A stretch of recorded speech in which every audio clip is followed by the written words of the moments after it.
have to be organized to fight for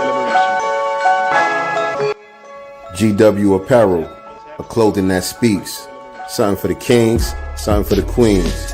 Visit uptsites.com and use promo code SLDG22 and receive 11% off your order. Peace.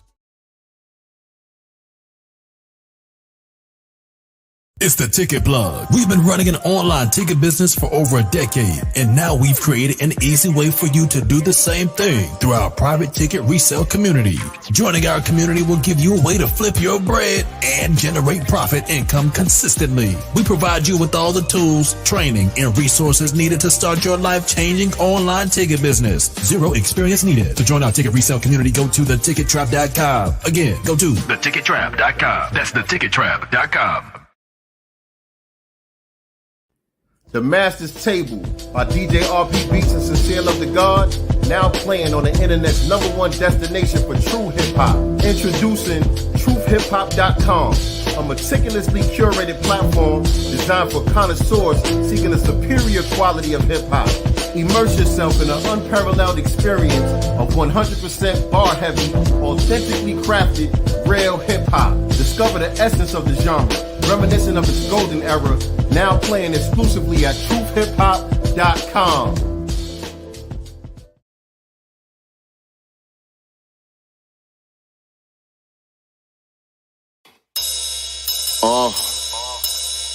Yeah, like that. Let's see what's in the God's mind. Listen. All right, peace, family. What's good? Peace, peace, peace. What's going on, everybody? Welcome to another episode of Sincere Love the Godcast. I am the God, Sincere Love, and I am here on a solo mission on this Sunday evening, afternoon, depending on where you're tuning in from. But as you're coming up in here, you know what to do. Hit the like button. When you hit the like button, that helps to boost our live into the YouTube algorithm just a little bit. And it also helps to make sure that those who are subscribed to us on YouTube do get the notifications whenever we go live with new episodes. Also need you to share this out on your social media platforms right now.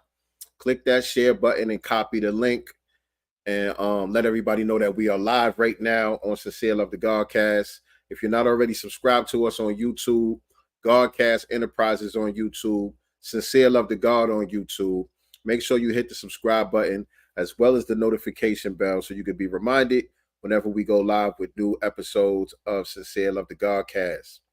My co-host, Nicety Girl, is not riding with me today. She's not riding shotgun with me today. I am on a solo mission, and it's all good because I'm going to hold it down for y'all. Y'all already know how we do. Shout out to Virgo Venom in the building. What's going on, beloved? How you doing? How's everybody feeling today? Y'all feeling all right? Y'all type a number 7 in the chat if you're doing all right today. Let me know how you're feeling, man. Let me know how y'all feeling out there. Yeah. And so today is not going to be too much of a long episode. Where's my water? Jesus. Hold on a second, y'all. Excuse me.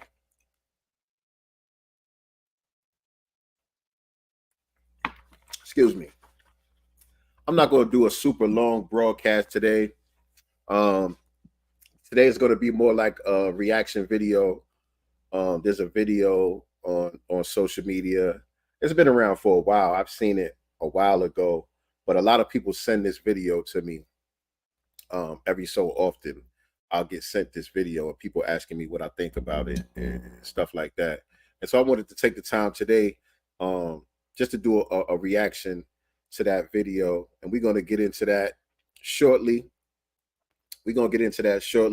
Waiting for a couple more people to come on in the room. Waiting for a couple more. Yeah, what's going on, Pedro? I see you, King. What's going on? Jesse Paris. What's going on, fam? How's the race going out there in Denver? Y'all check out my brother Jesse Paris in the chat. He's running for office down there out there in Denver, Colorado. He's on the ticket for what seat you running for again, brother? Let him know in the chat and put your links too so where people could support you and all of that, and go check out your platform and stuff like that. Make sure you put those links in the chat as well. All right. But yeah, today's not going to be a long episode. I ain't going to cover a bunch of current events and stuff like that, like me and Nicely normally do. I'll wait till she gets back so we can handle that how we like to handle it. And so today, like I said, it's going to pretty much be a reaction video. But before we get into that, I do want to give a shout out to the greatest MC of all time, Nasir Jones.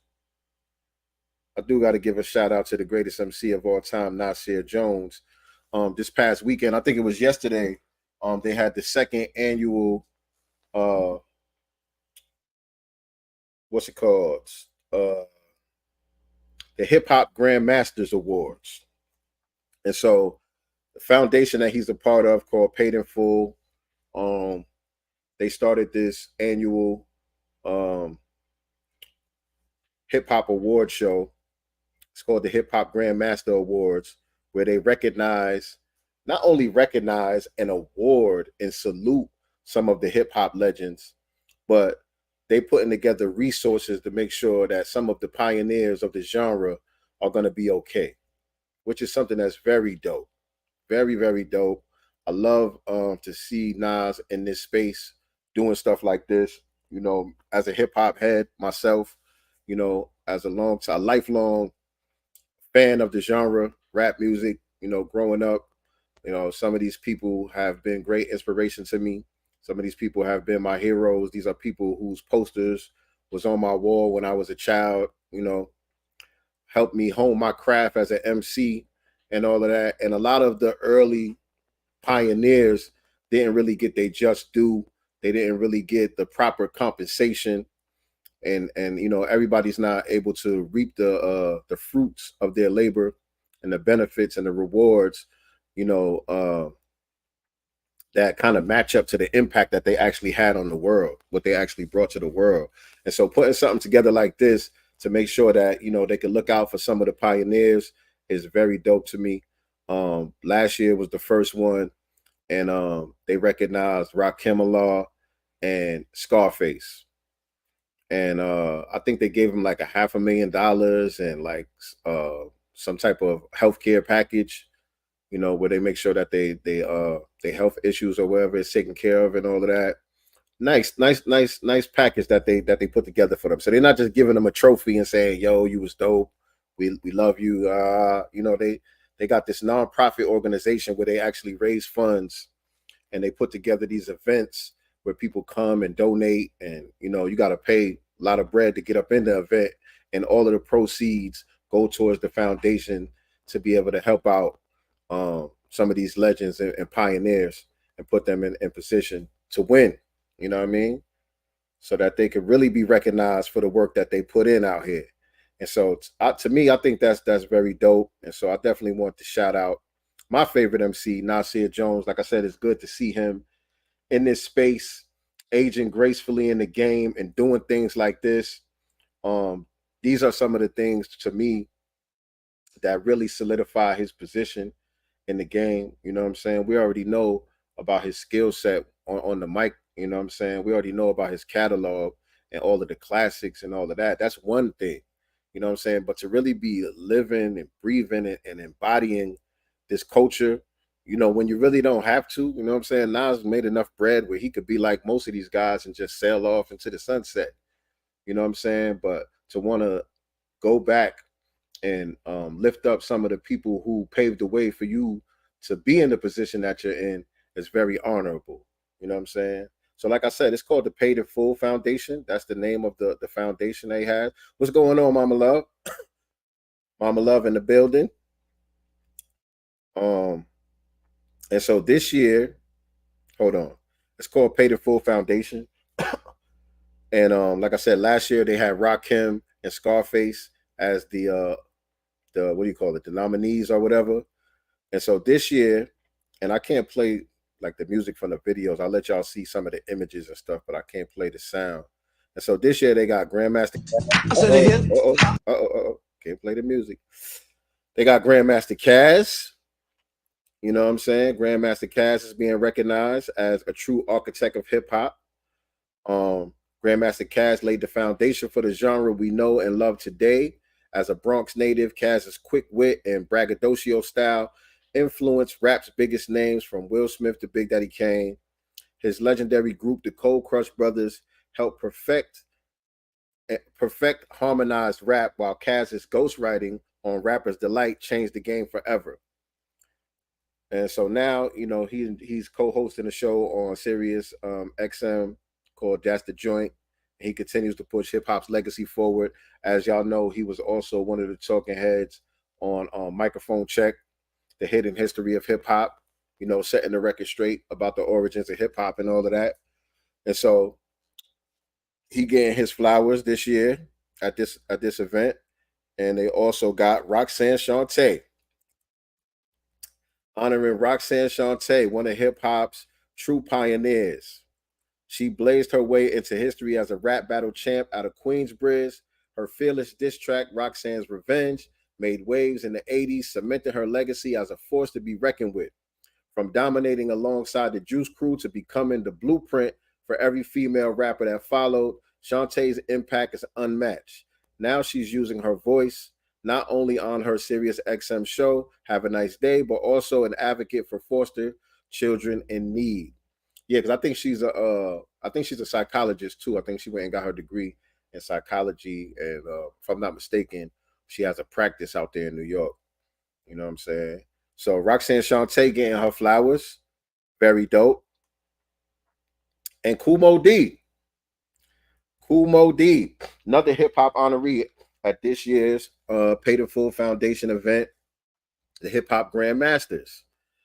Kumo D, a pioneer of hip hop battle. Kumo D shook the rap world in the 80s, raising the bar for lyrical excellence. From his iconic clash with Busy B to hits like Wild Wild West and I Go to Work, Kumo D pushed boundaries and redefined hip hop sound. A Harlem native, former member of the Treacherous Three, Kumo D's influence extended far beyond music as he continues to uplift the culture today with his writing and upcoming projects. So shout out to Kumo D getting his flowers as well. So yeah, man. Very dope, man. Very dope. Like I said, salute to Nas and everybody involved with the Paid in Full Foundation. I know his business partner, Ben Horowitz, he's like one of the founders as well. Him and his wife. Steve Stout is on the board. Fab Five Freddy is on the board. And I think Quincy Jones Jr. or Quincy Jones III, somebody from the Quincy Jones legacy is also on the board as well. But let me show y'all some of the images from I don't know why it's not televised or streamed, you know, or something like that, so we could be able to tune in and check it out. I don't know why they don't do that, but this year's ceremony was held, I forgot which venue, but it was out in Las Vegas. I think the minimum general admission to get in that joint was like $3,000. You know, and they got all different tiers: silver tier, the gold tier, the platinum tier, and like I said, all of the money goes toward the foundation. So it's a dope thing to do. This was some of the images from the event. I can't play it because it got the music going on and all of that. But that's Roxanne Shante doing her thing with Dougie Fresh beatboxing. You know what I'm saying? Show y'all some of the people. I think this video right here. Let me see. Boom. All right, here we go. Oh yeah, also VJ Ralph McDaniels from Video Music Box. He's one of the board members as well too. So these were some of the images from the event. And I think this was yesterday. I think this was Saturday out there in Vegas. Like I said, I wish they would stream it or televise it or something. You know what I mean? Seems like a well put together event. You know what I'm saying? Very what you say, elegant, classy. You know what I'm saying? But it's still hip hop. You know what I mean? I think this type of images need to be elevated. You know what I'm saying? Instead of some of the ratchetness that we see at some of these award shows when it comes to like the BET Awards and all these other award shows that send out these weird images of us all over the world. We need to see stuff like this. You know what I'm saying? We need to see stuff like this where we're honoring each other, lifting up one another, and doing it with style and class. You know what I'm saying? This is dope right here. This is dope. Kumo D, Steve Stout, Fab Five Freddy. Just naming some of the people that I see. Nas, of course. A lot of people was in the building. Flavor Flav. I think I saw Ice Cube as well. Rakim was there. Scarface was there. So yeah.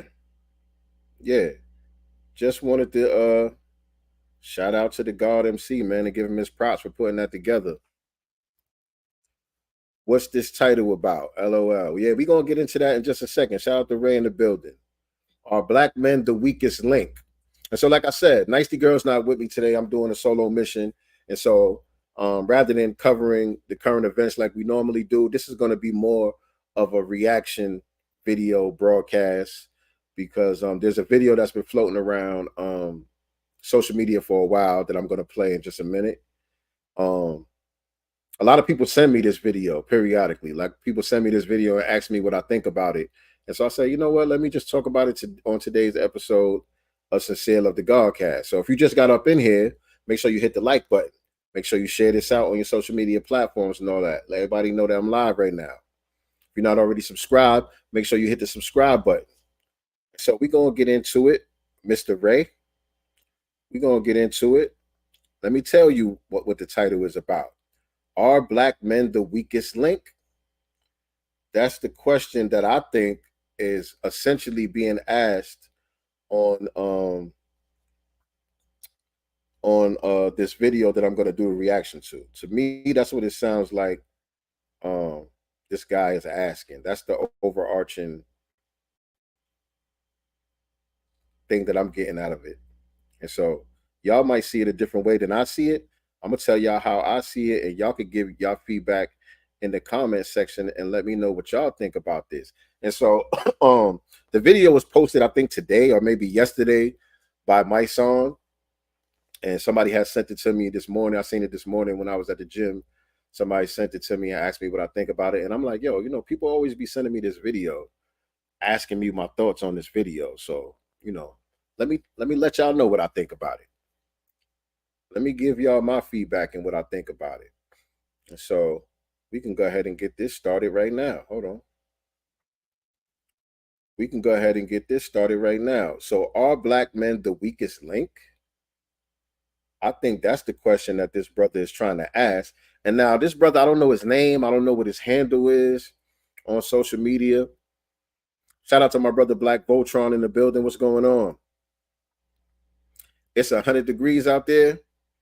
Man, it's pretty mild down here in GA right now. The weather is kind of perfect right now. It's a nice, beautiful, sunny day outside. It's probably like high 70s, low 80s, but it's cool little breeze and all of that. I was outside doing a lot of running around today. But shout out to y'all out there on the West Coast, man. October, y'all still getting 100-degree weather. Yeah, so I don't know this guy's name. Like I said, a lot of people have sent me this video, and I've seen some of his other videos on social, you know, up and down my timeline as well. And so he's a non-FBA brother. I wouldn't call him a tether based on anything that I've seen. You know, I haven't had a problem with, you know, anything that I've seen him talking about. You know, I don't follow him to really know everything that he's all about. But from the stuff that I've seen, I definitely wouldn't call him a tether. He seems like he calls out white supremacy and things of that nature. You know what I'm saying? But he is a non-FBA brother. And so that has to be considered, you know, when thinking about the perspective. That does have to be considered, you know, just to put things in a cultural context. You know what I'm saying? People see things through different lenses based on their culture. And so, you know, not taking no shots at him or nothing like that, but he does come from a different culture than we do. And so that needs to be noted. Right. So let's get into the video, man. Let's play some of the video of what he's talking about here. And I want y'all to give y'all feedback in the chat as well. Y'all let me know what y'all think about what he's saying. And I'm going to be pausing it periodically to break some of it down, because the video, I would play it like straight through and then go back and go through it, but the video is kind of like 7 minutes long, 7 minutes and some change, so I don't want to do that. So I'm just going to be pausing it and talking when I feel like chiming in on what he's saying. And so my son posted this, and my son's caption says, "We control nothing. We build and dominate almost every industry we enter, but we control nothing." Then he said, "I'm going to make a post about this later," and we'll probably get into the post that he made about it a little bit later as well.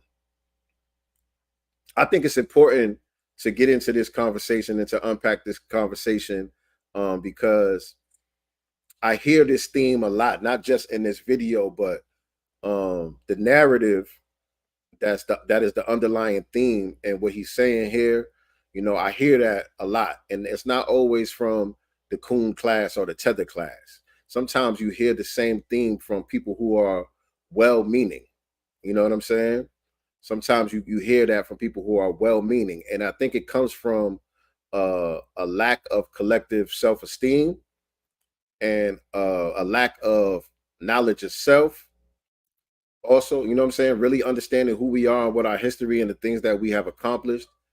And also a lack of understanding of white supremacy, what it is and how it works. You know what I'm saying? Like Brother Neely Fuller says, if you don't understand white supremacy, what it is and how it works, everything that you do understand will only serve to confuse you. And so I think that's where some of this comes from. And so that's the reason why I think it's important to unpack it. So let's get into it. Asked on my live multiple times, and I thought it's time I bring it to video to reach a wider audience, because this is a question I have for a lot of Black men and African men, and I think it's time we start to answer these questions. And before all you red pill bros come at me, don't. I'm just not the type of person to dwell on the perceived flaws of our women without focusing on ours. I pay attention to both sides. And if you know me, I'm not a panderer. I'm definitely not someone to pander to or try to defend people who are abort Black boys, calling me a bullet. No, if you know me, know who I am, the kind of family I come from, the kind of culture I come from, a tremendous self-respect. I'm not one to defend people who have known for hating me. This is not about Black women. This is about Black men. And so his little disclaimer don't really have nothing to do with this conversation here. It don't got nothing to do with where I'm coming from. I'm not no red pill type of dude. I don't fall into any of those categories. You know what I'm saying? I come from the understanding that Black men and women, we in the same boat. Ain't no that side and this side, and we on different sides and all of that. Nope. Black men and women, that's one group. We one and the same. I need you to answer this question. Are you ready? Now here goes. I want you to picture a scenario, right? Picture a scenario where a bunch of women are all hanging out. There's a white woman, regular white woman. There's a Jewish woman. There's an Arab woman. There's a Chinese woman. There's an Indian woman. There's a Mexican woman, a Filipina, a Black American, and an African woman. So that makes 9 women hanging around, chilling, just drinking, enjoying the day. And then out of nowhere, conversation starts getting a little spicy. The spice levels starts going up. And then out of nowhere, the white woman just gets up and is like, you know what? Y'all not going to do this with me. I'm white. Our men control governments. All right. So before I let it go on, I just wanted to say that it's interesting to me also that it was 9 women that he chose. You know what I'm saying? That was interesting to me too, because like I said earlier, part of the problem with some of these narratives is that, a lot of people don't really understand white supremacy, what it is and how it works. And so to me, if you're not tapped into Neely Fuller, if you're not tapped into Dr. Francis Cress Welsing, then you're going to fall into that category, even if you are well-meaning, even if you are somewhat conscious. And you know what I'm saying? If you're not tapped into that particular scholarship of those two, then you're going to be a little bit confused and thrown off about what you're seeing and what you think you understand. You know what I'm saying? And so he chose 9 different women with these 9 different ethnic groups or whatever the case may be. But again, we know and understand that white supremacy dominates all areas of people activity. You know what I'm saying? And there were 9 areas of people activity specifically that were given to us to study and to analyze by both of those 2 scholars. You know what I'm saying? And so I thought it was interesting that he chose 9, maybe just a coincidence or whatever. But when I listened to it, they really all fall under one area of people activity. Shout out to my co-host, Nicety Girl, in the building. What's going on, Nicety Girl? Yes, good catch, by the way. Good catch. She said, I noticed he separated Black Americans from Africans. Yeah, he did it a couple times in the video where he says, I'm talking to Black or African people, or Black and African people, making a distinction, which is fine. There's a distinction there. Culturally, ethnically, there's a distinction there. It's not just one big Negro. But he does make the distinction a couple of times in the video. Good catch. What was I saying? Got what I was saying. But let's go. Let's carry on. You're not going to play with me. Everyone's like, what? The Chinese woman gets up and is like, first of all, I'm a Chinese woman. Our men run construction. No, sorry. Our men run manufacturing. If you want to build anything in this world, you need a Chinese man. So watch what you say to me. Everyone's like, okay. And then the Indian girl gets up and is like, first of all, I'm Indian. Our men run tech. If you want tech, and if you want anything to work on your phone, you want your laptop, anything to run, you need Indian men. Don't mess with me. Everyone's like, okay. The Mexican woman gets up. She's like, Los Tigres del Nortes. Don't fuck with me. If you need a roof over your head, our men run construction. Don't play with me. Mexican men run construction. You play with me, I'm a holla at Jose, and it's over for you. Everyone's like, okay. The Jewish woman's like, I know you all don't keep your money under your bed, so as long as you got in the bank, watch what you say. Everyone's like, ooh, okay. The Arab woman is like, well, I'm sure you all need gas. Arab men, we control oil. That's us. Don't play with us. Everyone's like, okay, Arab girl. The Filipina is like, okay, I see what you're doing. Well, me and my girls, we have totally taken over the nursing industry.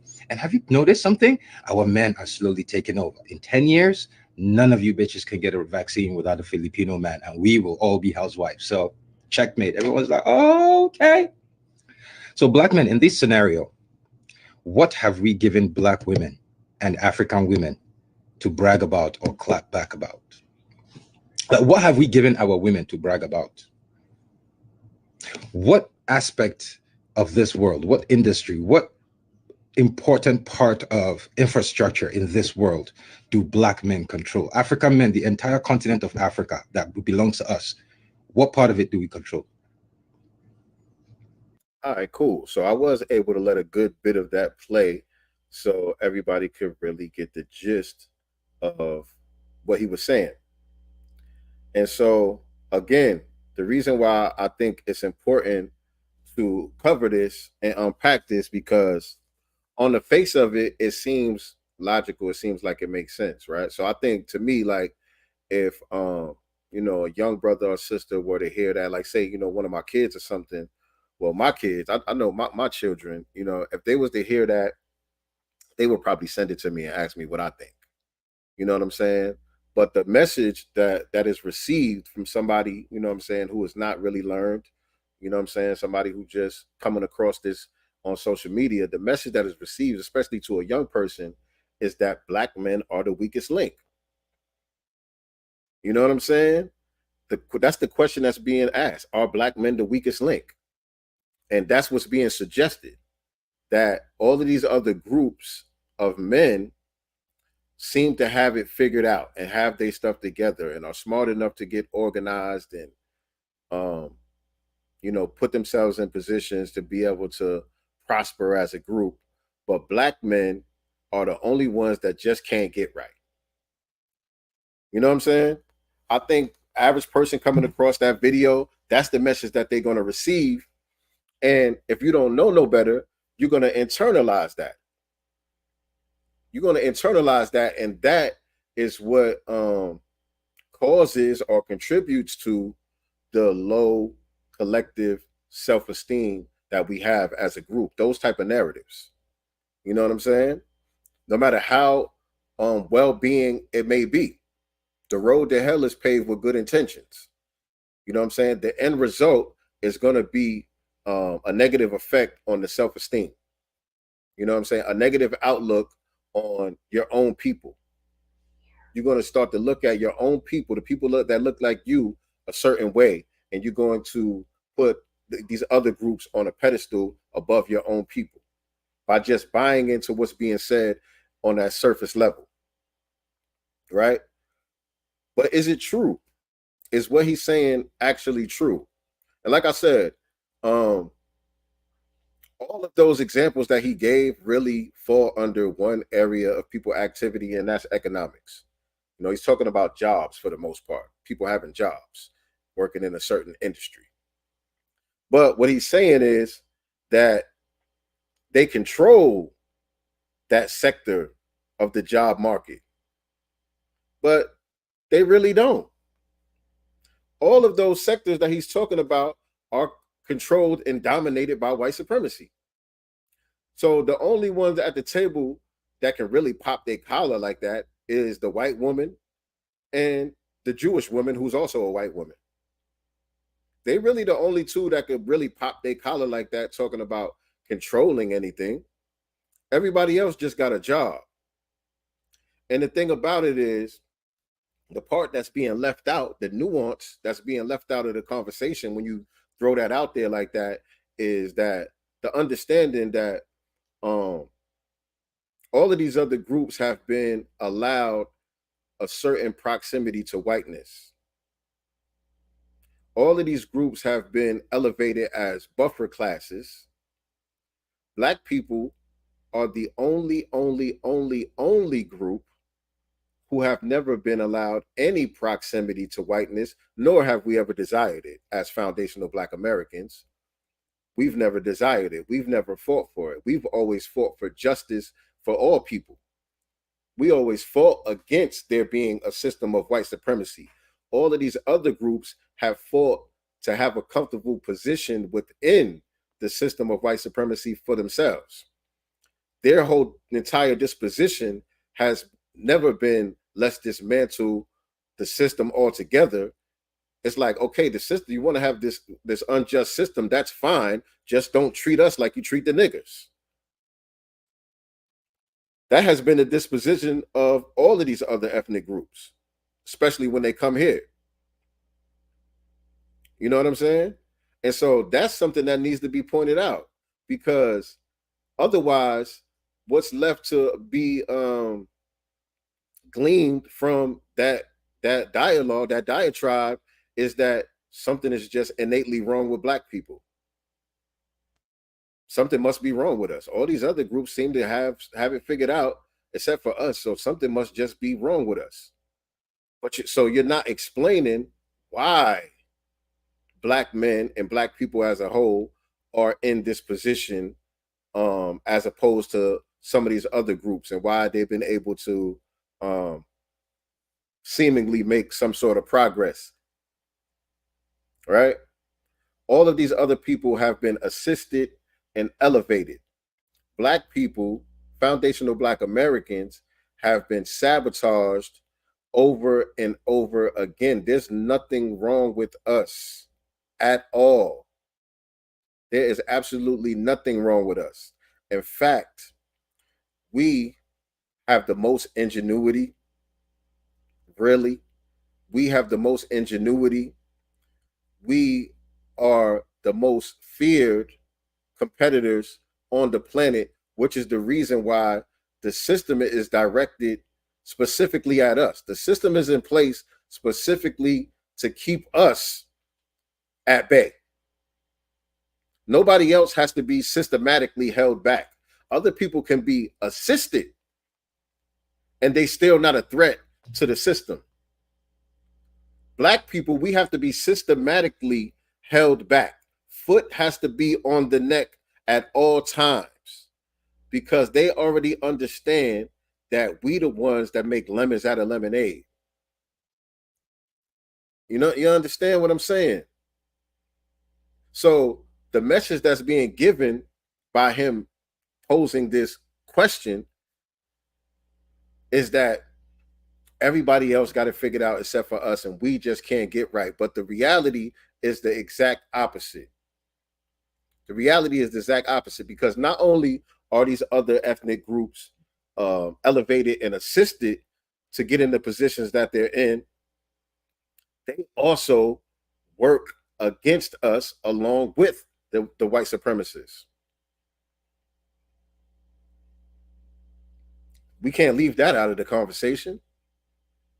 These people work collectively together to sabotage us, to make sure that we don't get a leg up.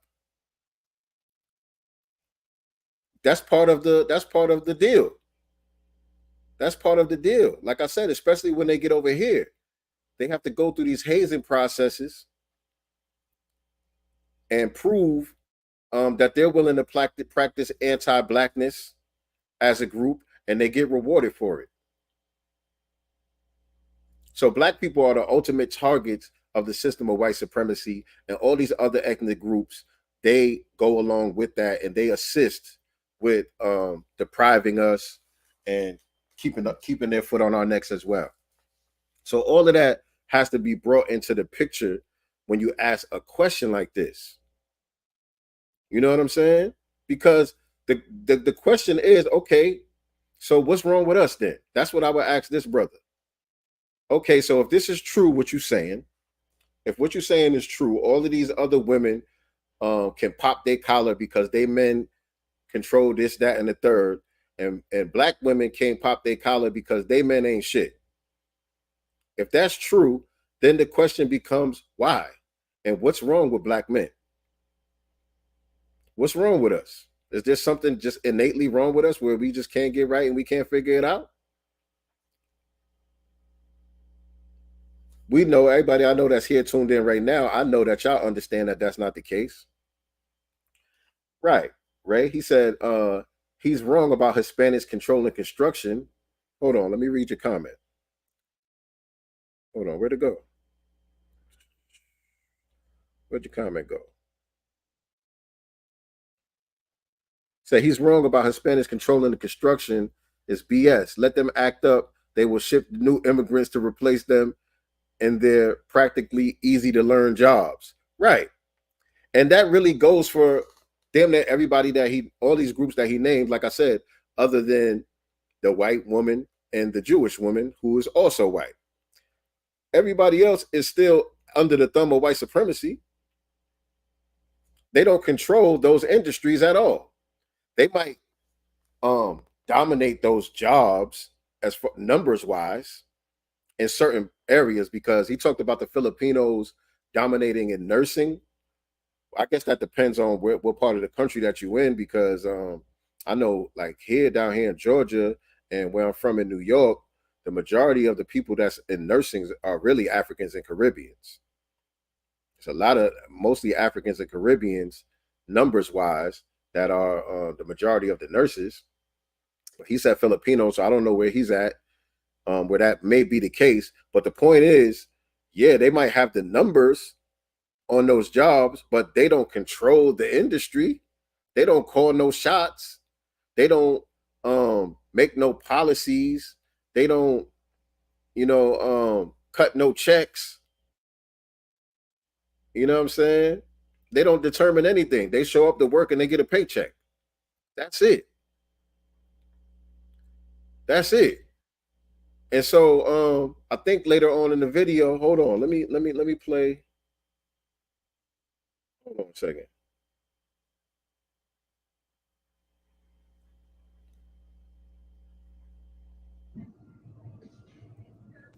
That's my question. What do we control? And also, before you guys come at me, I know you red pill niggas again. Y'all gonna come at me on some, oh, we out earn Latino man, blah, blah, blah. Fine. Do you remember Ron DeSantis a couple years ago, was it 2 years ago, talking all of that shit about Latino men? Did you see what happened? And this was weird too, because Ron DeSantis is Latino. I don't know. That right there was weird. So he said, did you see what happened when Ron DeSantis was talking shit about all those Latino men? What happened? What happened? He's Latino. What are we talking about? I could just picture the scenario. Hector gets his phone, picks up the phone, calls the Jose, is like, yo, Jose, hey, fool, you want to go somewhere? You want to go on a vacation or something? It's like, for vacation? You crazy fool? I got work to... I see yeah, let's go on that vacation. The Mexican community, the Latino community say, you know what? You want to play with us? We're not going to work. It took 3 days. Ron DeSantis came back out and literally apologized. And it's not spoken about. That is what destroyed his entire political, like that is what destroyed his drive. Isn't Ron DeSantis still the governor down there in Florida? I don't know. Y'all let me know. Is Ron DeSantis still the governor down there in Florida? As far as I know, he's still the governor of Florida. So I didn't know that his political career got destroyed because he offended the Latinos, even though he's Latino. I don't know. I think this guy, like some people think when they hear Latino, they just think Mexicans. I don't know. So, some people, I don't know. I guess where you live, you don't have different Hispanic ethnicities around you. All you know is Mexican. So that's all you associate with being Latino or Hispanic is Mexican. Because it sounded like he was trying to do like a Mexican accent. And he's referring to the Mexicans going on strike or whatever the case may be. But yeah, Ron DeSantis is a Latino. So I don't know where he was going with that. His up, whatever the hell you want to call it, as a politician. Because he came out hardcore racist and was put in a position where he was forced to. And most of the Latinos agree with him. Most of the Latino community are just as racist as he is. Like I said earlier, most of these groups have been allowed a certain proximity to whiteness. Let's not forget Mexicans and LULAC, the LULAC organization, was fighting to be classified as white when the United States government was going to give them their own classification on the U.S. Census. The U.S. government was going to put Mexican on the U.S. Census, and the LULAC organization said, hell no, we are white just like you. So again, when you don't understand white supremacy, what it is and how it works, the how it works part is very important. When you don't understand how it works, everything that you think you know is only going to confuse you. You don't understand that it works, how it works, and how it has all of these different tentacles and how sophisticated it is, where it creates all of these layers and buffers. If you don't understand all of that, then you're only going to be confused about what you're seeing and hearing. And that's the only reason why you would say something like that about Ron DeSantis got checked by the Latinos and his whole career got ruined. What are we talking about? Apologize to those people. That was it. Ron DeSantis is over. Trump could not pick him. It was over for him. Every group of men in this country, or wherever you want to call it, they have an aspect, an important aspect of society that they control. Black men, what do we control? Those people don't control anything. All of it is controlled by the white supremacists. All of it, from top to bottom. Even if you want to go to the Arabs, because he mentioned the Arab lady and she's talking about her men control oil and all of that. So that's not just a situation where there's a group of people that got jobs. You know what I'm saying? Like with the Filipinos, he's talking about being in nursing, or who else did he say? The Mexicans working in construction, or the Latinos working in construction and all of that. You know, those people, they just got jobs. When you talk about the Arabs in the oil industry, okay, they might be higher up on the totem pole because they're actually, you know, in the Middle East. you know, they're sitting on the oil. You know, they have their own governments in place and all of that infrastructure in place where, you know, they eating well off the oil industry. But really, at the end of the day, all of it is controlled and dominated by the white supremacists. They got the Middle East on lock. They move those pieces around like pawns on a chessboard. Y'all heard Donald Trump on TV the other day talking about blowing Iran to smithereens? He said, yeah, let them act up. I'll blow their ass to smithereens. That's the position that they're in. If they make the wrong move, they will get blown to smithereens by the white supremacists. Same thing with the Asians. They come over here with those, what they called? H1V1. What's those visas called? H1V1 visas, and they get those tech jobs and all of that stuff. They don't control the industry. They have been chosen as the group who's gonna be the working class in that sector, high-paid employees. You know what I'm saying? They have been trained to work within that field. Just like, you know, when you go to certain cities, like I know in DC, you go to DC, they got all of the Ethiopians and East Africans controlling all of the parking lots and the parking structures and all of that. They got that set up for them. You know what I'm saying? They run that. You know, all of the gas stations, you got the Arabs and the Indians and all of that and all of the gas stations, but they don't own the gas industry. They have just been put in position when they come over here. They got industries set up for them. Like, okay, you know, you guys are willing to play y'all part as buffer classes, and this is what we have for you over here. You're going to work in this sector over here. They already got it set up for y'all. It's not like they got all of this ingenuity and they came up with this stuff from the ground up. They just got it out the mud. They're put in positions. Majority of them come over here. They have their businesses set up in black communities.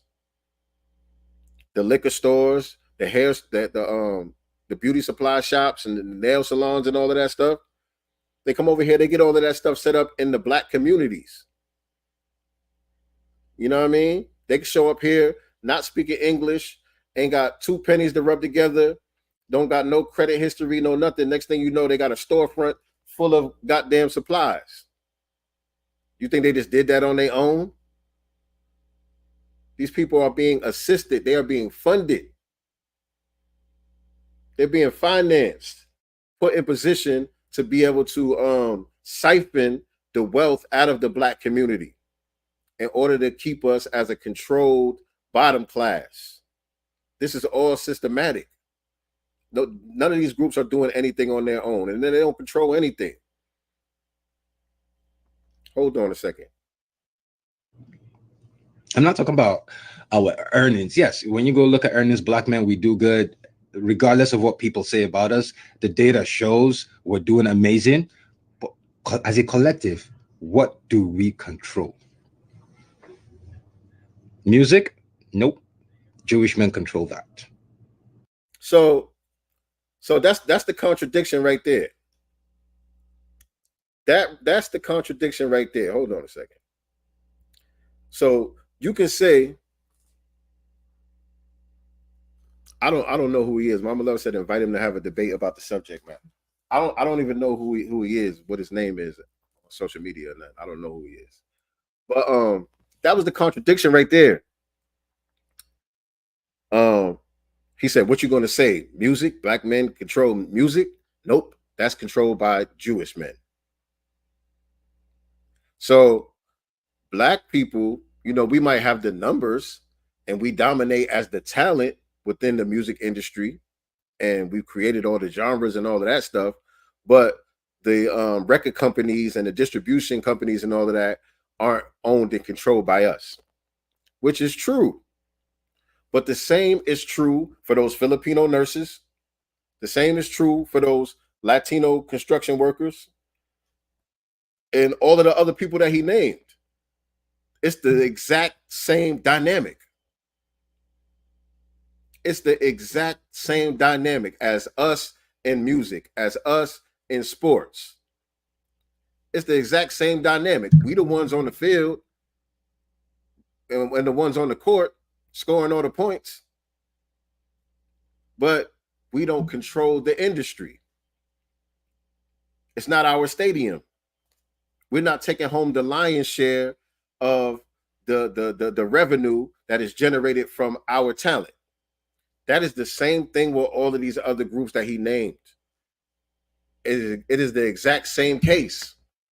So to me, that right there killed his own argument. That delegitimized the entire argument right there, because you're gonna give them props for doing the same thing that we're doing in another industry, but we don't get the props for it. And I'm not saying that we should. I'm saying we got to deal with the reality of the situation. All of us live under the thumb of white supremacy, and that is the entire system needs to be dismantled.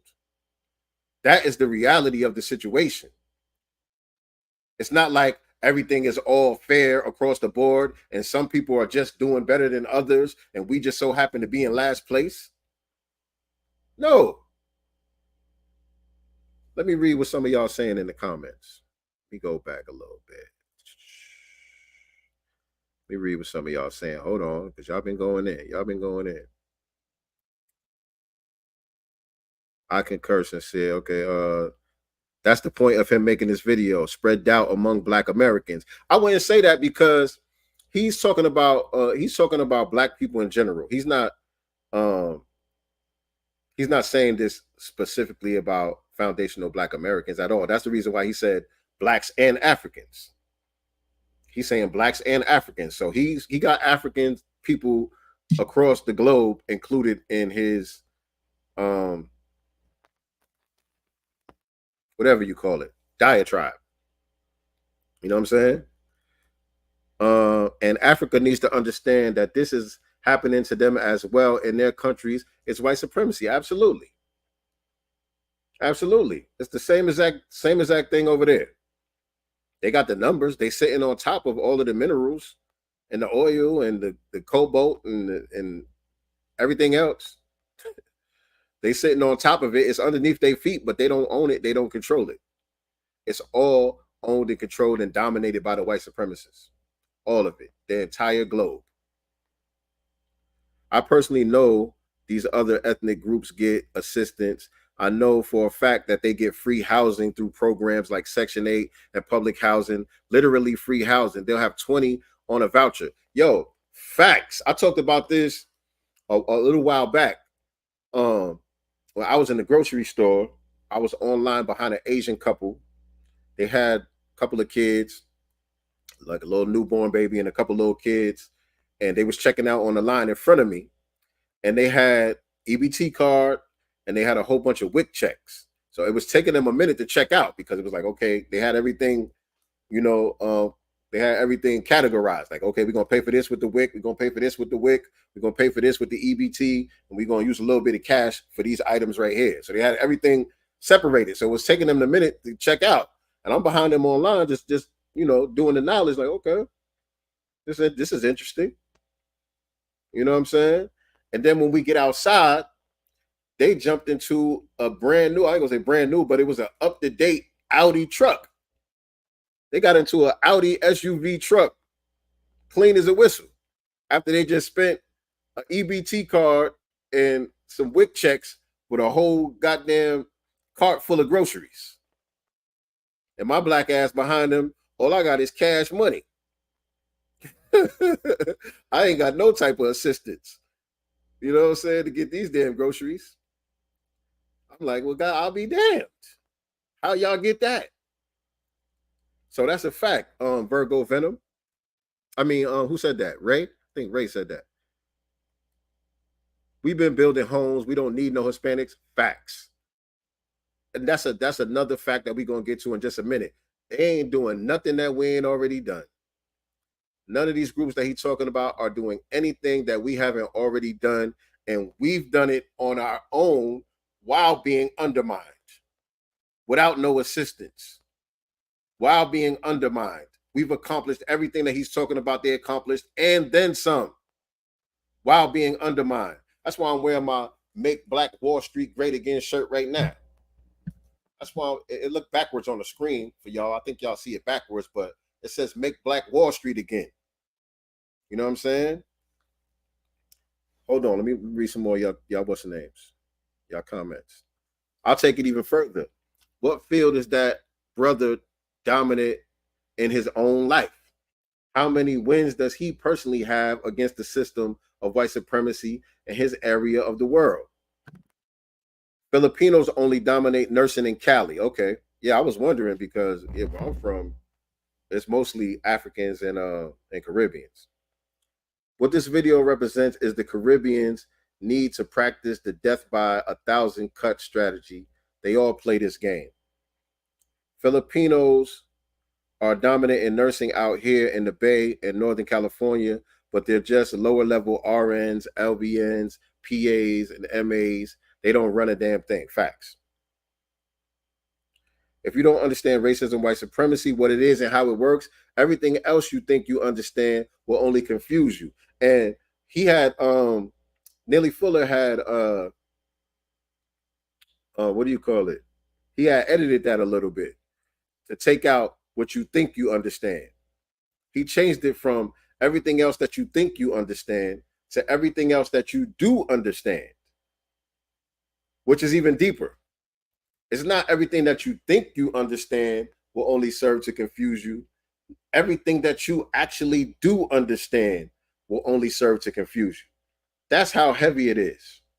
That's how sophisticated the system of white supremacy is. Because you really understand the world based on your experience with it, with your interactions with it. You have a certain understanding that is developed from, your studies. You went to school. You live a life. You have these relationships. You know what I mean? You watch TV, the media, whatever the case may be. And so all of these things put together gave you a certain understanding and outlook on the world that you live in, the world around you. And if you don't understand what white supremacy is and how it works, all of that is only going to confuse you. That PhD you got is only going to confuse you. You know what I'm saying? Your bachelor's degree, all them degrees and stuff that you got, is only going to confuse you. All those books that you read, all those other books that you read and all of that, and you think put you on game, all the lectures that you're listening to, because this even goes to a lot of conscious people. To me, I think this brother that's speaking is a conscious brother. You know what I'm saying? And there's a lot of conscious people who have this same mindset. And to me, I think the missing link are those two individuals, Dr. Francis Cress Wilson and Nelly Fuller Jr. Those are the missing links, and Elijah Muhammad. For me, that's the Holy Trinity. If you got those three, you could put the pieces of the puzzle together. You could start really piecing the puzzle starts coming into a clear picture when you got those three pieces right there. But if you're missing, especially those two, that picture is always it ain't gonna be what you think it is. Understanding is having the ability to see things clearly for what they are and not what they present themselves to be. You're only gonna have the ability to see things for what they present themselves to be rather than for what they actually are. And so when you look at our predicament on a surface level, it presents itself as if everybody else seems to be getting along just fine. Everything is fair and even, and everybody else is figuring it out, and you Negroes just can't get right. That's the way that it presents itself to be. But is that the way that it actually is? No, you got to go deeper. You got to go beneath the surface.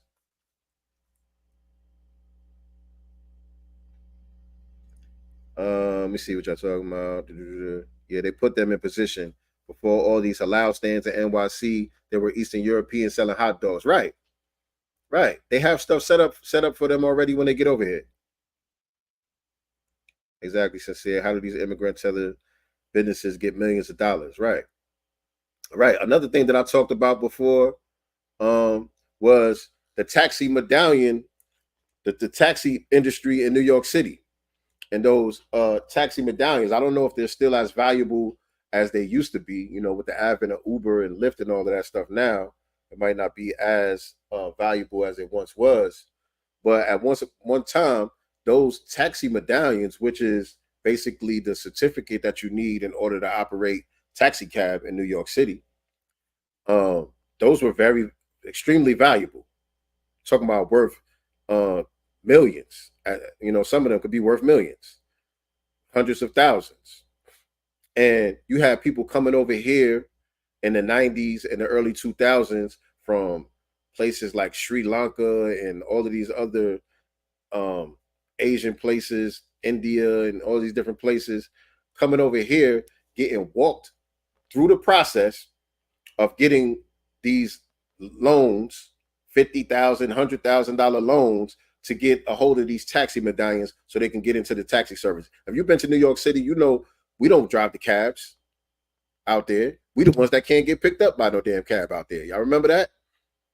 Y'all remember that was a whole controversy back in the days?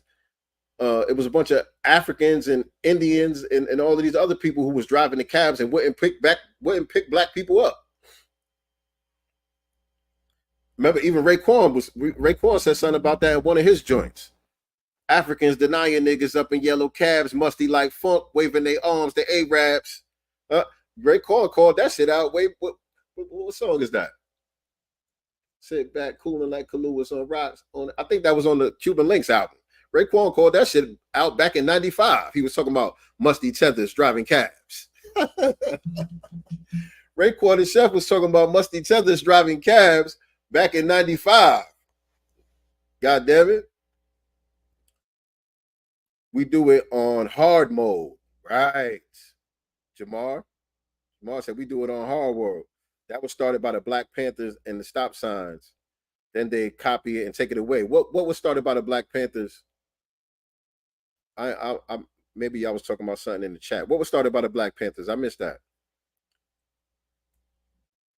Right. Foundational Black Americans have and continue to work in every industry in America since before there was an America.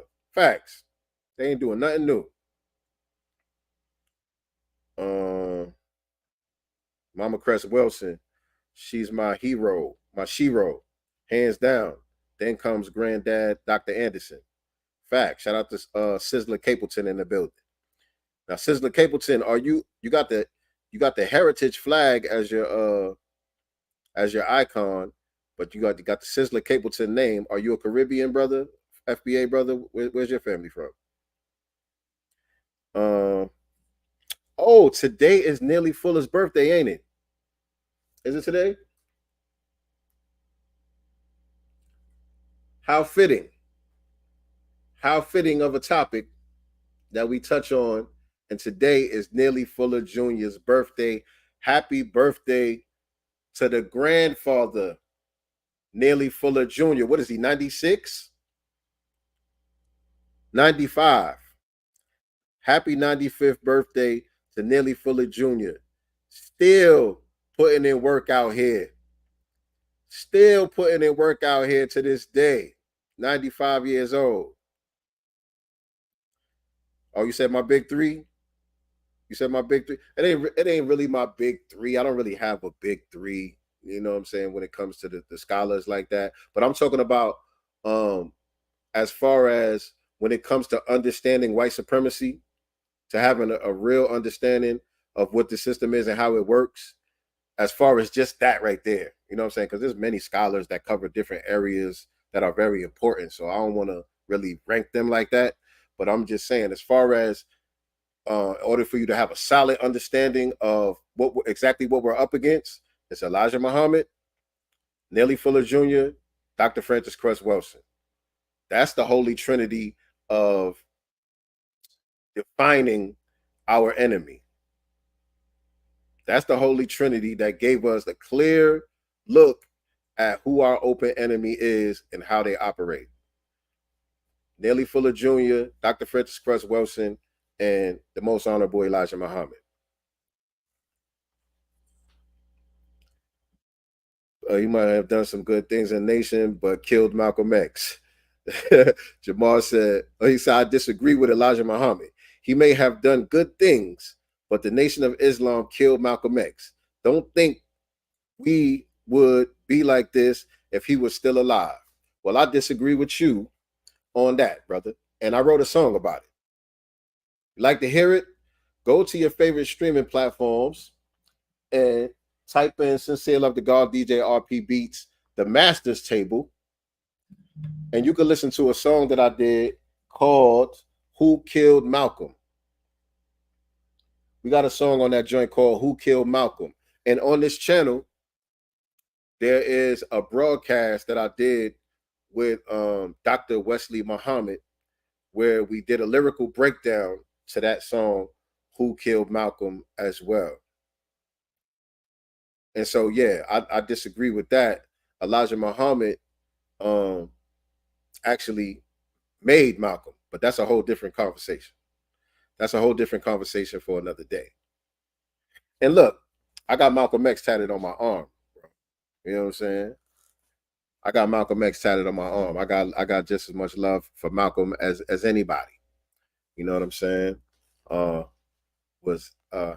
had the honor and privilege to be great friends with his grandson and his namesake, my brother Malcolm Shabazz. Peace be upon him. That was my brother. You know what I mean? I had the opportunity to meet Malcolm's daughters. You know what I'm saying? Spoke to them a little bit about the situation, you know, as far as, you know, the accusations surrounding the Nation of Islam and who's really responsible for his death. I spoke to them face to face. We had that conversation.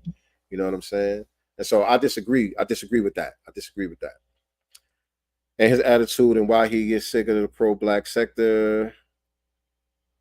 Running the repro truck business and the auto car auction selling black people lemons for $5K. What city you in, Timothy Taylor? What city you in? Not sure about Elijah Muhammad. Dr. Claude Anderson, I would consider the other two you mentioned. That's a sin I can't forgive. Okay, got you. Yeah, man, they're everywhere out here. Okay, I'm trying to see what y'all talking about as far as the topic. You see. That was the incarcerated Scarfaces, yeah, from the Purple Tape, yeah. And if you listen to a lot of Wu, you'll hear them talk about the black immigrant issues. They simply used a lot of slang to mask it. You're right. They did touch on a lot of it.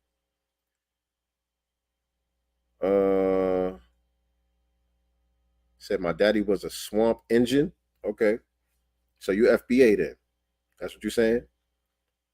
Okay. What's the topic? Just happened to like reggae. Okay. Yeah, no doubt. Me too. Me too. Sizzler and Capleton. Let me see. Black women are the only women who are allowed the women of their maternal enemy to convince them that their own men are the enemy. That's a quote from Dr. Francis Cress Wilson. Shout out to Black Voltron. Black women are the only women who allowed the women of their mortal enemy to convince them that their own men are the enemy. Dr. Francis Cress Wilson. I'm just reading through some of y'all comments. Farrakhan didn't say that. That's not true, Jamal. He said Farrakhan said himself that he gave the order. That's absolutely not true. That is absolutely not true. If you could prove that, look, I'm gonna take a line from Elijah Muhammad on that one. I'm gonna take a line that Elijah Muhammad used to say out of that one. If you can prove that, I'll give you $10,000 out of my jacket pocket. Because that ain't true at all. Farrakhan never said that. We need to reanalyze Malcolm's stance on not minding his business about an older man dating 20-year-olds. We need to reanalyze Malcolm's stance on not minding his business about an older man dating 20-year-olds. I don't know what you're saying. Salute to your channel. This is my first time here. Shout out to you, brother. Appreciate you tuning in. We do this every Sunday around 6 p.m. Eastern Standard Time, 3 p.m. Pacific Time. I'm usually here with my lovely co-host, Nicety Girl, and we usually cover a lot of current events and other important topics that we feel need to be covered, you know what I'm saying, that pertain to Black society and all of that. And also on Wednesdays, we got the Black Business Showcase, where we bring on business owners and entrepreneurs and get all up in their Black business. So if you are a business owner or entrepreneur and you would like to be featured on our channel, hit me up, slide in the DMs. I'm at Sincere Love the God on all social media platforms. My co-host Nicety Girl at Nicety Girl with the number 1 on Instagram, without the number 1 on X, formerly known as Twitter. Or you could just send us an email, godcastenterprises@gmail.com. Let us know what you got going on so we can get you on the schedule for the Black Business Showcase. Shout out to my business partner, my sister, Crown 808 in the building. What's going on? How you doing? Yeah. The black man is gone.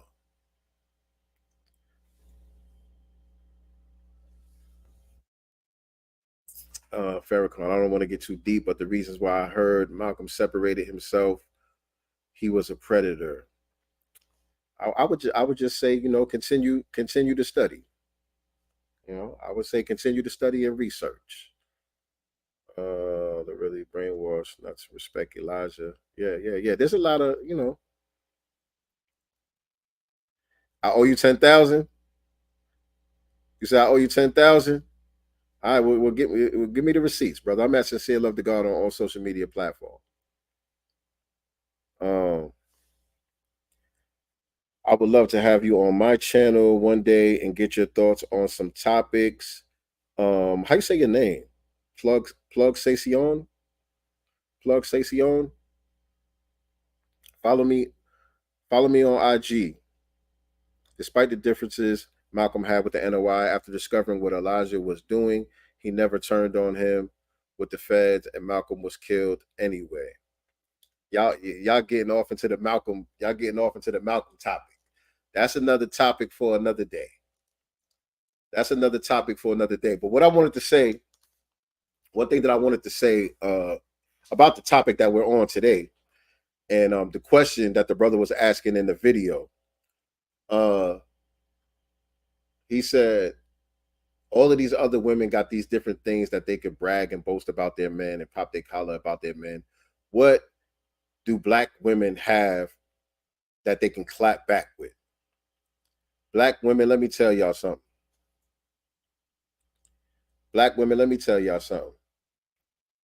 Your black man, is the most imitated man on the planet Earth, especially if you're a foundational Black American. Your black man is the most admired, the most envied, the most, like I said, imitated man on the planet Earth. Your man is the prototype of masculinity. You have the most masculine man on the planet. Don't ever let nobody fool you. Don't ever let nobody tell you nothing crazy, make you feel some type of way. There's a reason why they have to have this sophisticated global system in place in order to keep us at bay. None of these groups can compete with us on an even playing field. That's just what it is. You have the most innovative man on the planet. You belong to the most innovative group on the planet. We have done the most with the least. We are the picture of justice and equality on the planet. You have the most godly man on the planet. Do you understand that? They talking about having a job somewhere, or they man got a job somewhere, laying down some cement or wiping somebody's booty hole. That's what they popping their collar about. You belong to a group that is the direct descendant of Almighty God. Can't nobody check you. You uncheckable. You are absolutely uncheckable. Don't ever let them talk crazy. All non-Black American men are welfare recipients in America. That ain't true. Well, why is y'all doing that? That is not true. Yes, Sincere. I don't listen to the brothers that post nonsense like that in the video because they're usually not solution oriented and not looking at how to properly solve these economic social problems. Yeah, you're right. A lot of times that is the case. A lot of these people are just like I said, low self-esteem, you know what I mean? They see us through the lens of white supremacy, and they're not solution-based. They're not solution-based at all, because basically what you're getting at is bootstrapism. That's what you're trying to get at the end of the day. You're trying to tell us we are our own worst enemy and we need to pull ourselves up by the bootstraps like everybody else is doing. That's what you're trying to say at the end of the day. And that's not a real solution. That's not a real solution. And so my son said he was going to post up a response to that video, and I think he did. So let me play some of that. I wish I could forward through it because I don't be wanting to play the whole thing. Wish I could fast forward some of it. So listen, I posted. Let's hear a little bit of what my son was saying, because oh yeah, what I was trying to say about what you said, Black Voltron. Yeah, a lot of it is that these people are just not solution based at all, and they suffer from low self-esteem. And some of it I give grace, because some of it does come from just a lack of understanding. And that's the reason why I feel like, you know, conversations like this are important, because I'm not trying to change the mind of people like him, like the brother in the video. But there are people out there who are genuinely confused, who are genuinely lost, who have been brainwashed by, you know what I'm saying, the media and the miseducation system and all of these things, who believe that. They hear that kind of talk and they believe it. They buy into it because they don't know no better. And so those are the people that I'm concerned with.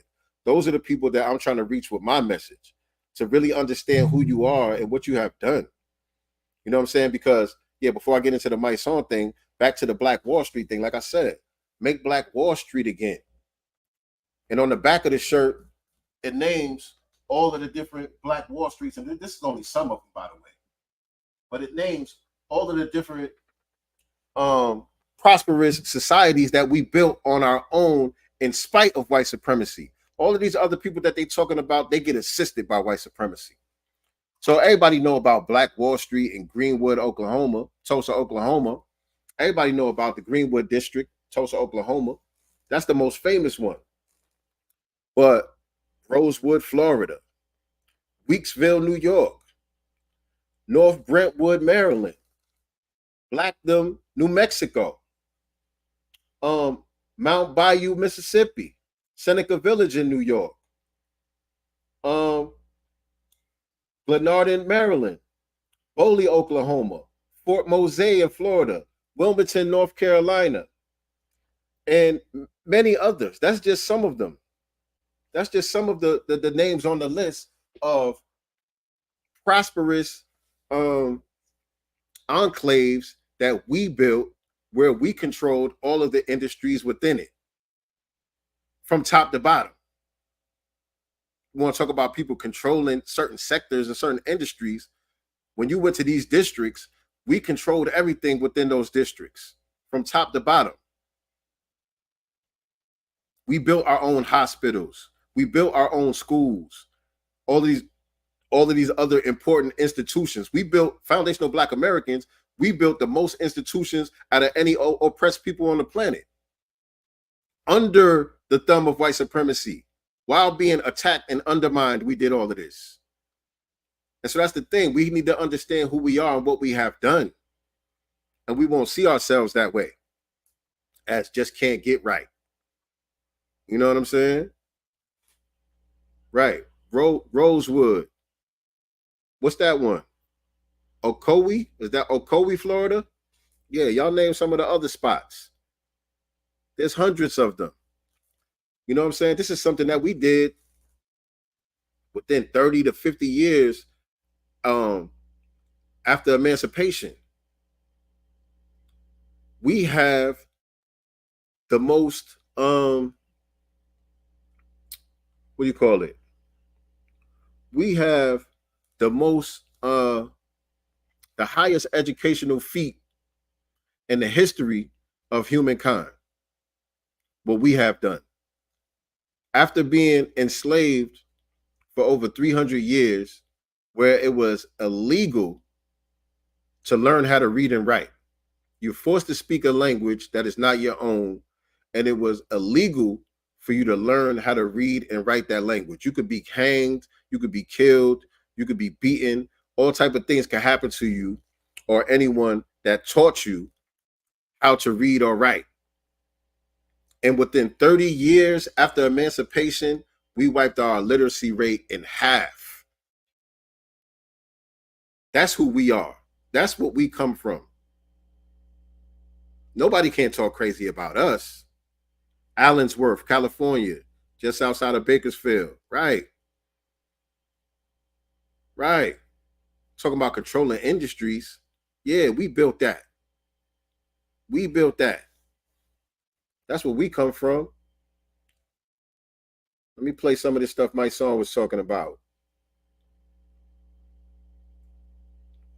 Did a video of a black man, and he had a very good question. You know, he gave an example of a bunch of women from different ethnicities and cultures, and the bottom line was they were asking each other, and they were like in the debate, and each one of them were able to describe what the men in their culture controlled. It wasn't a good question.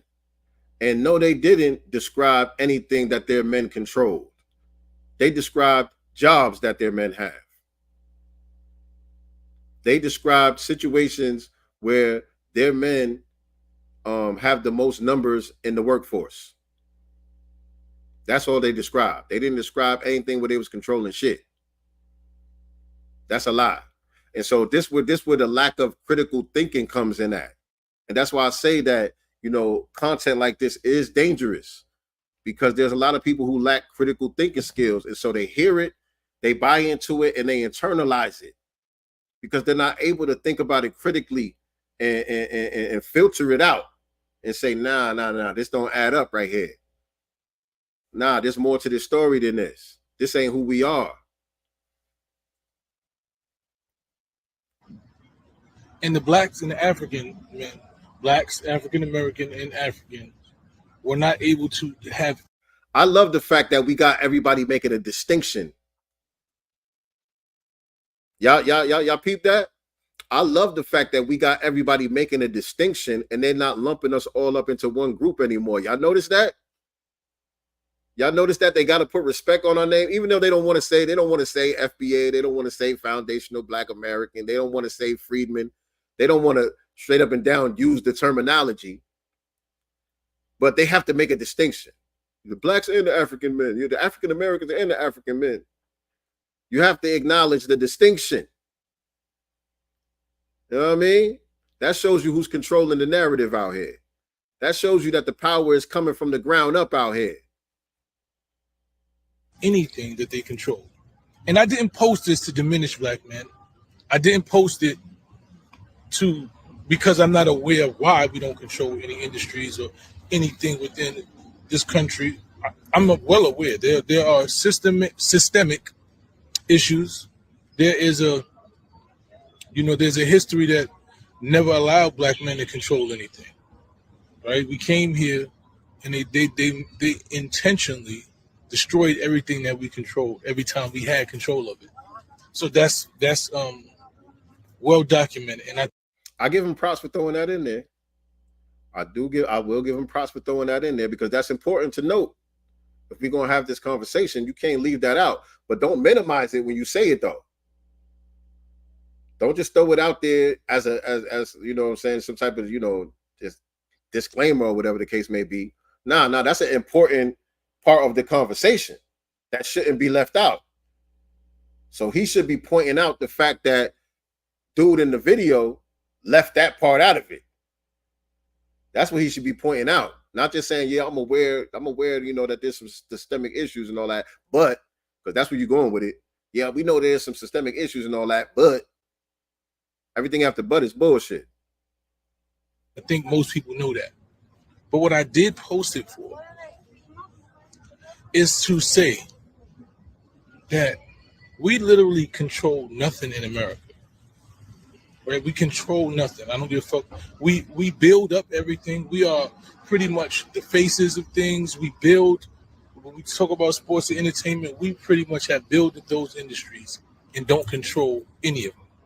So he about to start rambling for a minute. I'm gonna mute it, and because there's a part at the end, and I can't forward the video, whatever. But there's a part at the end that hopefully I don't miss. You know what I'm saying? But he starts rambling on about P. Diddy and, you know, black men tearing each other down. I didn't really see how any of that was correlated with the video that he posted or whatever the case may be. But he kind of started rambling a little bit throughout the video. But then he says something at the end, which, you know, is important to note as well. So let me see. Combining resources, combining knowledge, combining money, combining opportunities to figure out what do we own and control. Instead of being on this internet, destroying each other. Yeah, so that's what I'm saying. So yeah, he starts talking about how, you know, we need to pool our resources and all of that stuff. Talking about some solutions. That's good.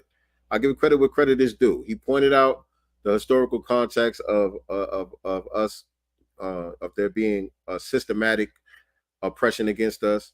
He's talking about some of the solutions where us being pooling our resources together and building together and all of that. That's good. You know what I'm saying? I don't have no problem with that. But there's something that I do have a problem with at the end that I want to catch. And I'm speaking not just myself. I'm talking about any black man who's done something successful, right? If your voice is only heard to criticize and critique and to marginalize and yeah. So yeah, again, here he was talking about, you know, he don't like the fact that we be calling him out. He don't like the fact that people be talking about Diddy and what's the mayor's name up there in New York? Eric Adams. You know, people criticizing those type of people. He's kind of trying to defend them and saying, you know, we did some good too. Don't just throw us under the bus. Don't throw the baby out with the bathwater. Talk about some of the good stuff that we did too. You know what I'm saying? That's basically what he's talking about right there. Where he fucked up, but you don't acknowledge all the shit that he overcame and all the positivity that he did to get where he at. You're not helping. You're not an ally. You're not my brother, right? You're just someone who wants to criticize me, who enjoys. And that's funny. And that's funny too.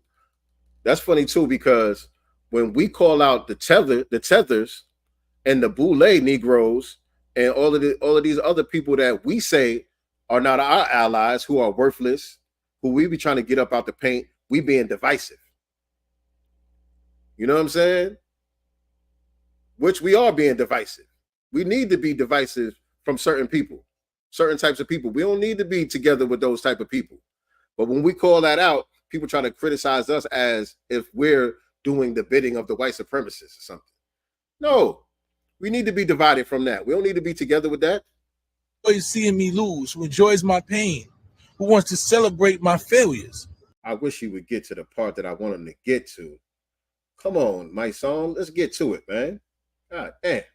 And as black men, we don't control nothing in America. Okay, I think it's coming. Right? But we do control how we treat each other. We can control how we build with one another. We can control how we uplift one another. We can't even control how we critique one another. Let your critique be first. Before you critique somebody, celebrate what they did good. Right? When my son's is playing. Man, damn, he ain't getting to the point. He ain't getting to the point. And I don't remember what it is that he said. I'm gonna know it when I hear it. I don't remember what it is that he said. Otherwise, I could just explain it to y'all and then say what I wanted to say to it, but I got to hear it again to remember what I wanted to say. For more context, check the previous post. All right, hold on. Hopefully you get it. That's not how you build. And black men, we do that shit all the time. Y'all on this internet destroying each other, tearing brothers down. Yes, Diddy got shit going on. This person got this going on. Eric, all these black men probably got shit that they did wrong, but they did some good shit. To not acknowledge the shit that Puff has, the positions and people that Puff put in place. Okay, I think I remember what he was trying to say. All right, so I don't gotta torture y'all with all of this. What he was saying was all of that, us tearing each other down on the internet, us criticizing him and Tamika Mallory, and people criticizing Puff and Eric Adams and all of that. He said that's the reason why we don't own and control anything. And other groups And he said something to the effect of, we got this thing where it can only be one of us in position. So when certain black people get elevated into certain positions, you know, they don't bring other black people with them. So he said that along with talking about black people criticizing each other and all of that. He said those are the reasons why we don't own and control everything. Those are the reasons why we're in the position that we're in. And the reason why other groups are in the positions that they're in, where they actually do, quote unquote, own and control certain industries and all of that, is because they don't tear each other down and they come together and unite with one another and lift each other up. That's the part that I was trying to get him to get to, which I say is bullshit. That shit ain't true at all.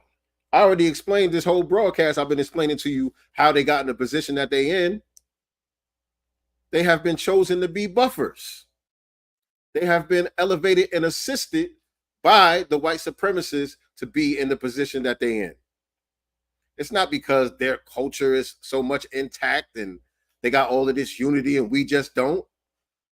I just pointed out all of the Black Wall Streets that we built. We did that on our own. How could we do that if we didn't have unity? And if we had unity then, but we don't have it now, what happened? We got to put it in context. Something must have happened. If we was able to come together to build hundreds of Black Wall Streets all over the country without no assistance from anybody, without no type of handouts, without no reparations, without none of that, we were able to do all of that. And then all of a sudden, now we're in a position where we can't do that anymore. Something had to happen to disrupt that. That's what needs to be focused on. That's what needs to be studied. That's what needs to be highlighted and talked about. But what him and what the other guy is saying, it's our own fault. It's something wrong with us. It's our culture. That is the problem. We are the reason why we're at the bottom and we don't own and control everything. And these other groups are just better than us. They're smarter than us. That's what they're saying. That's the essence of what they're saying. That's the message that one would walk away from after listening to that. That's the message that people are going to walk away from that with. So no, couldn't let that one just go by. What's going on, Brother Ish? To make Black men very powerful as a collective group of men, the solution is separation and Black men working together as one unit and organized as a collective for tangibles, public policy, agenda plan, and progress. Okay? I don't got a problem with none of that. What you mean by separation? You can unpack that a little bit. What do you mean by separation? But overall, I don't got a problem with that comment.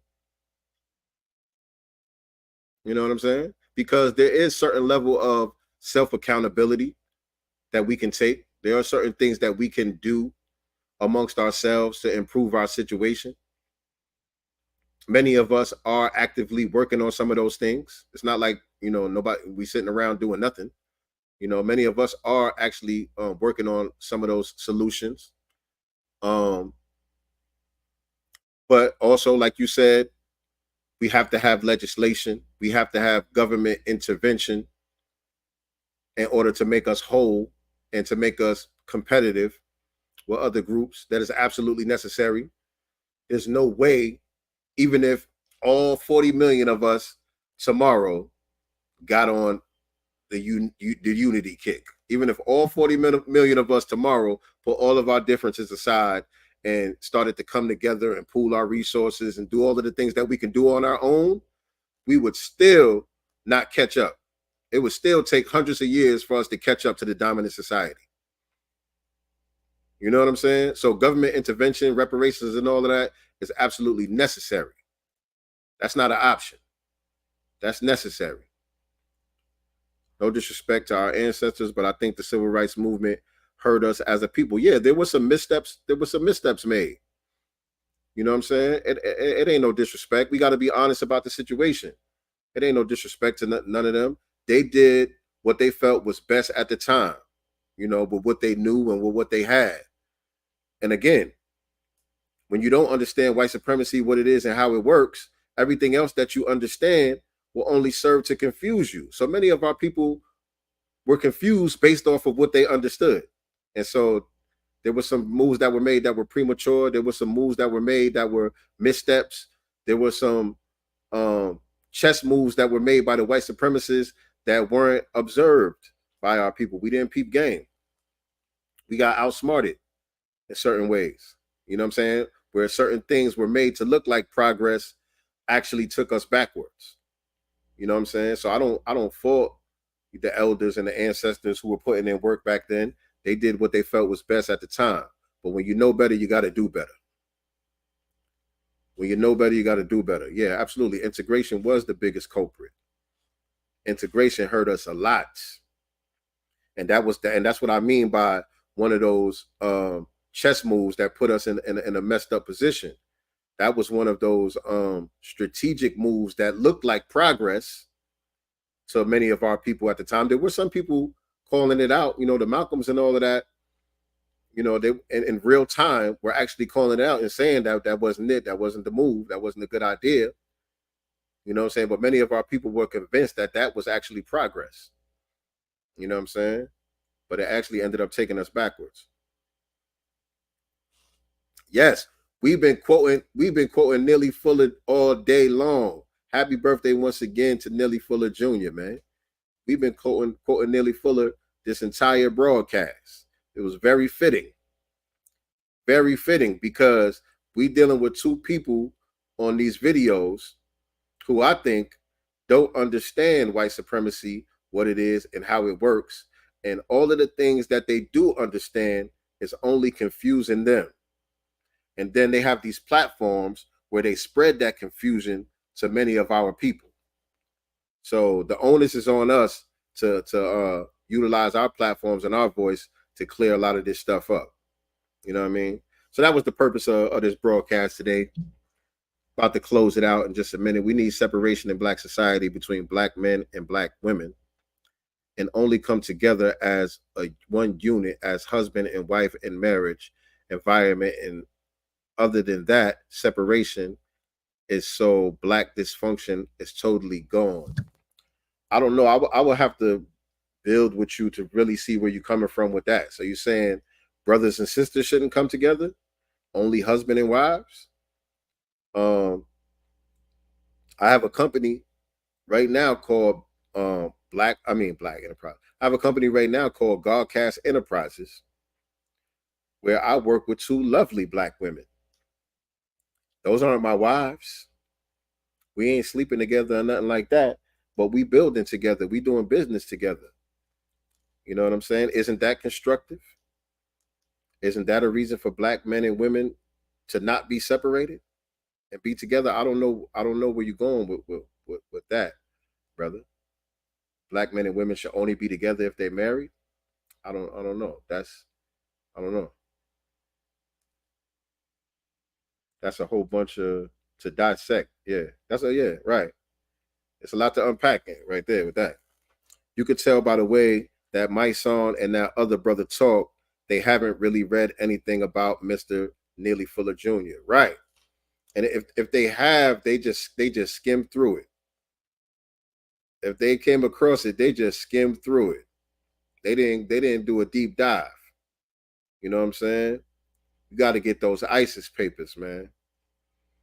You got to get those ISIS papers, man. See, the ISIS papers and the compensatory code, and I got to get another copy of the compensatory code, by the way. That was one of the books that got messed up and when my garage got flooded. But those books, those aren't the books that you just read them and put them down. You know what I'm saying? Those are books that you constantly go back to, that you constantly have to reference and go back to. It's like Bible. It's like Bible or Quran. You know what I'm saying? Like the daily, what was those little books called? Daily whatever. You know, it's something that you constantly got to be digging into, unpacking and all of that. Everybody Google Vernon Jones. He was at the King's Church before he arrived. King simply wanted to live life like an upper middle class Black person. Uh-oh. Okay, I'll Google Vernon Jones. See what we're talking about. Yeah, the Daily Bread. The Daily Bread, the Daily Word. Yeah, y'all know what I'm talking about. Y'all know what I'm talking about. Yeah, man. Those books right there. Yeah, you always got to go back to them joints, man. You always got to go back to them joints. But yeah, man, that was it for today. Took longer than I thought it was going to take, but we did it. We made it do what it do. And so Nicety and I will be back, I believe, this Wednesday.